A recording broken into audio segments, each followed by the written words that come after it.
These are the 3 words that you hope to never hear as a pilot. It's now Mayday, Mayday, Mayday, Golf Victor Echo Lima Alpha, expecting to do a belly landing. Whoa! I've been flying for a lot of years and I've had some issues in the past that resulted in some pretty hairy situations. However, I've never had to call a mayday, and this is the first time I've ever heard one being called over the radio. Although this wasn't happening to me, I did get to hear the whole scenario play out over the radio from 9,000 feet as I was in the cruise on my way to Northcotes, a really interesting little strip with lots of military history and a spectacular approach.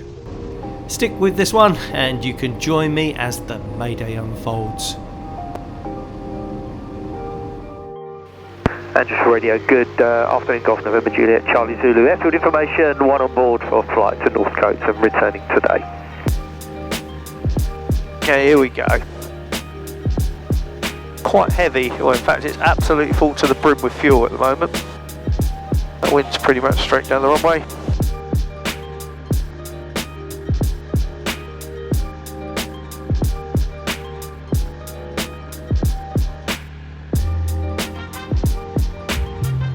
I love the fact that this gets airborne so quickly. I mean, I know there's only 1 on board, but nothing to the left. A speed check, flaps come up. Flaps are up. Clear to the left, clear to the right. So as I turn right to leave the Andrewsfield circuit on this warm spring afternoon, I'll turn north-easterly to clear the controlled airspace around London Stansted, and I'll climb. As the air down low is a little bumpy, I'm planning on climbing above the well broken cloud and up to flight level 090, or around 9,000 feet, where the air will be cooler and it'll be much more stable. I'll then turn northerly across the county of Norfolk, crossing the Wash and up the east coast to the little grass strip and ex-RAF base of Northcotes. Distance is around 120 nautical miles with a flight time of just over an hour. You join me back in the cockpit as I'm just climbing through the transition altitude, and there's no one on the radio to talk to, so I tune in Norwich approach, set a listening squawk and monitor the frequency on my climb up to the cruise. I'll pop on a listening watch for Norwich. When we get up to the cruise level, which is going to be flight level probably 090, I think. I know, Americans, you don't do this. There's no flight level 90 or 090 in America because your transition altitudes always start higher. But anyway, here, transition altitude today was 6,500 feet. The transition altitude is where aircraft switch from local pressure settings for true altitude to a standard pressure setting using flight levels for consistent vertical separation. The UK's transition altitude is lower than the US. Ours is usually between 3,000 and 6,000 feet versus 18,000 feet in America.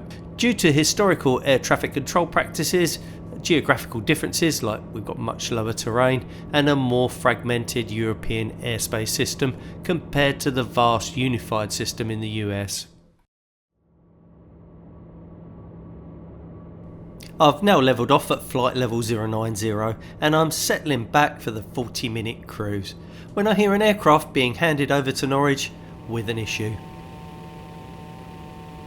Norwich approach, Golf Victor Echo Lima Alpha.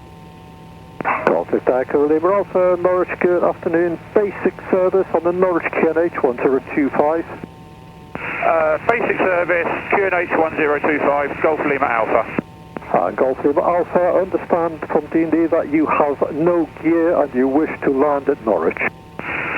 We can't get our gear to come down. I've got a manual way to hopefully get it down. Hopefully. Golf Lima Alpha. Golf Lima Alpha, Roger, just confirm you wish to land at Norwich.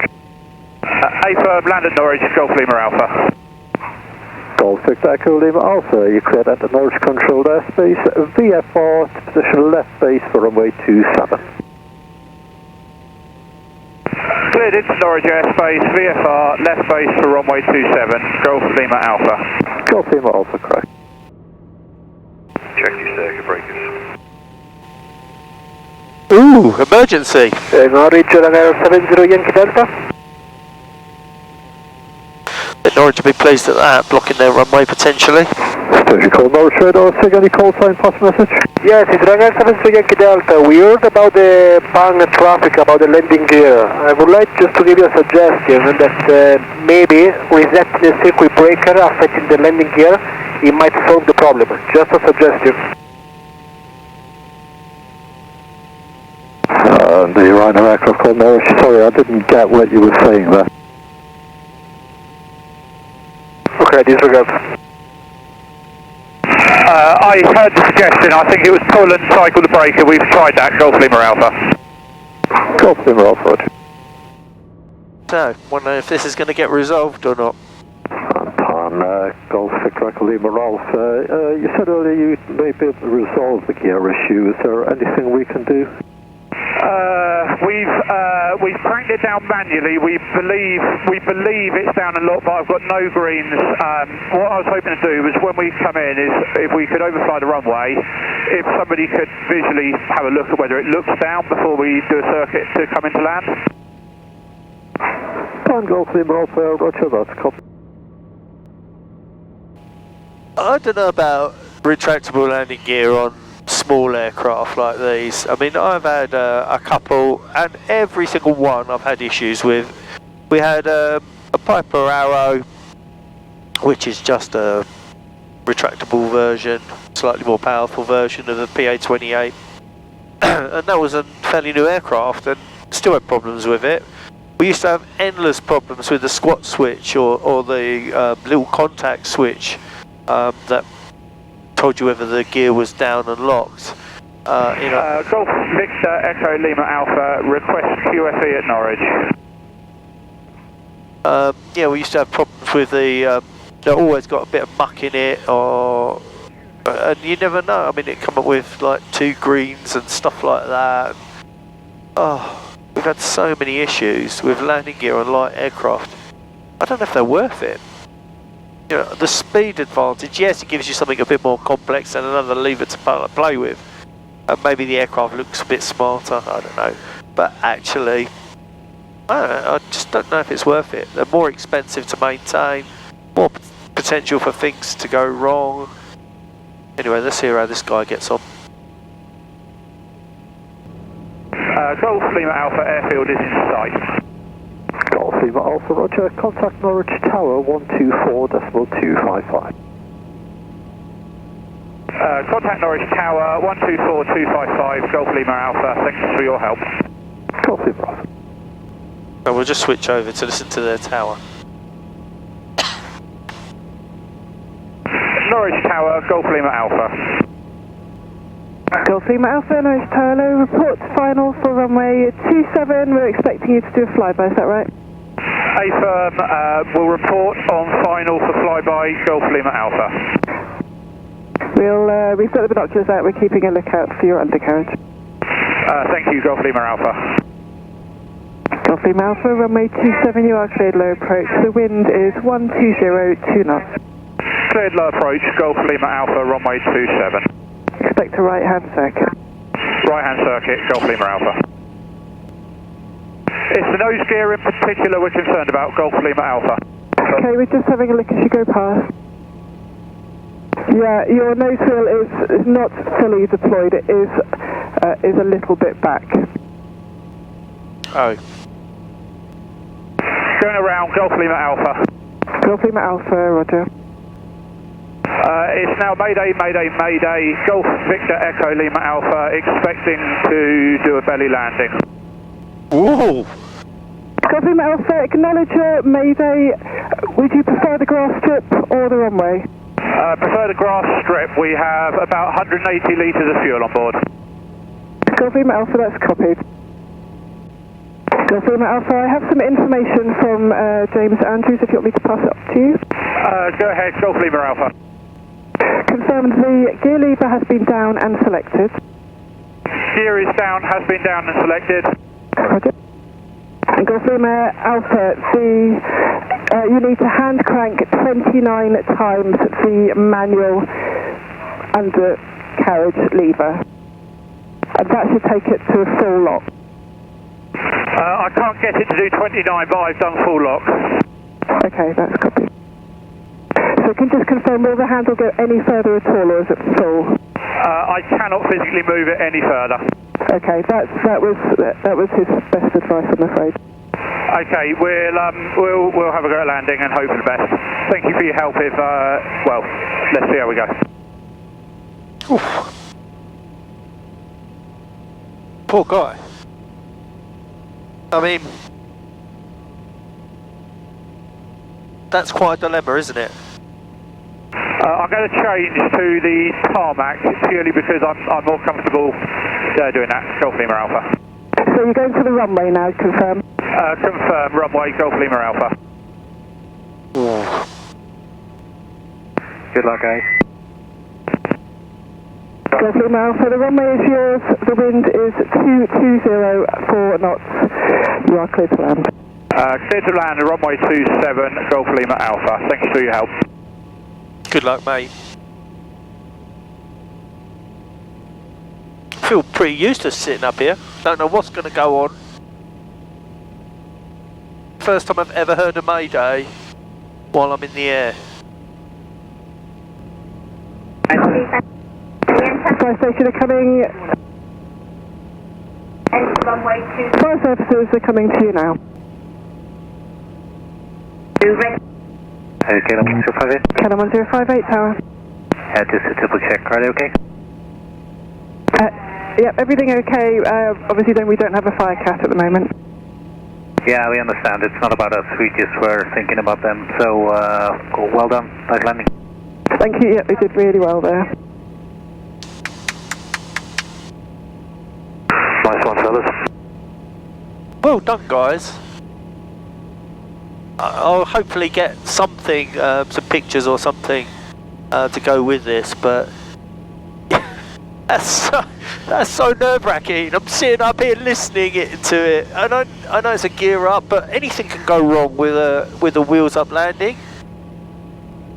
Anyway, I've turned back on route now, so it's taken me right about half an hour out of my way to listening to that. But I'm glad I heard them down and heard the whole thing. So currently we have 45 miles to go. So I'll look for top of descent in about 15 miles. Well, that was tense. I found out a bit more about the aftermath of the Mayday, and I'll let you know at the end of this video. I've turned way off route now so that I could listen to the Mayday play out 9,000 feet below me.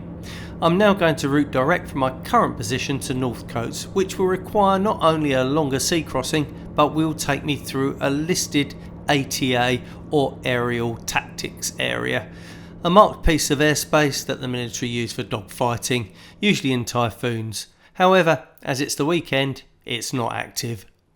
There's also a TMZ or a transponder mandatory zone just to the east of my route. I won't be going through it, but it is quite interesting. At first glance it seems really unusual to place this here, but it turns out that due to the large number of wind farms in this area, there's so much radar clutter that aircraft can be hard for controllers to pick out. So as mitigation, you are required to ensure that you have your transponder on and working if you were to enter this airspace. There's also a large danger area immediately to the east of Northcotes, but it won't affect me as it's notified closed at the weekend. Northcotes sits at just 10 feet above sea level and has one grass runway orientated 0523 at a listed 760 metres or 2,500 feet long. Just a few miles to go now, and it seems that everyone is using runway 23.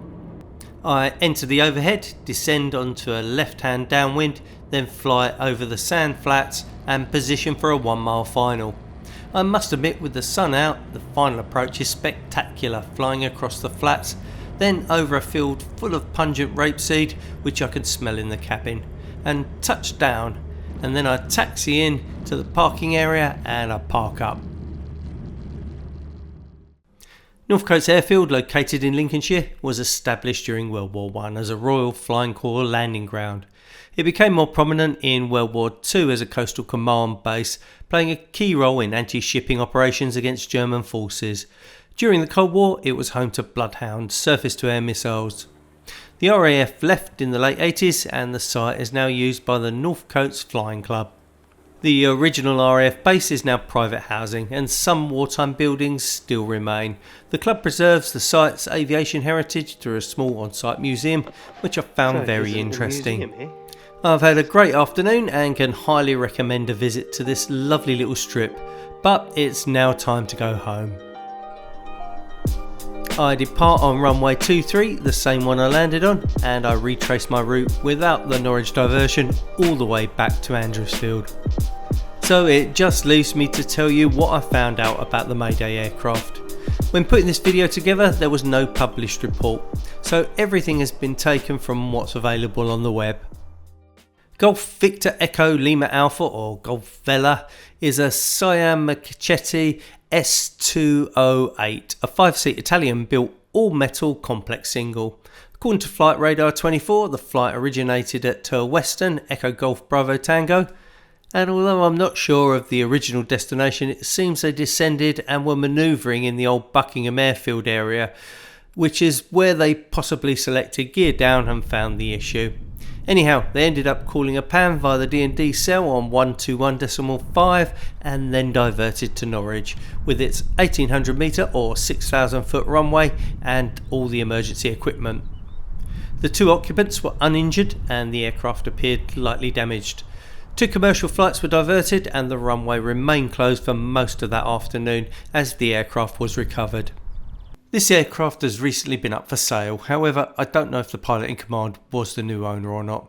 Interestingly, this is not the first accident involving a gear issue on this aircraft. 26 years ago, the aircraft had a nose wheel collapse whilst landing at Gamston. I hope you found this video interesting. I'd love to know what you would have done. Would you have chosen the grass to land on, or would you have opted for the hard runway as this pilot did? Stick your comments on this or anything else in the comments section below. I just love reading them.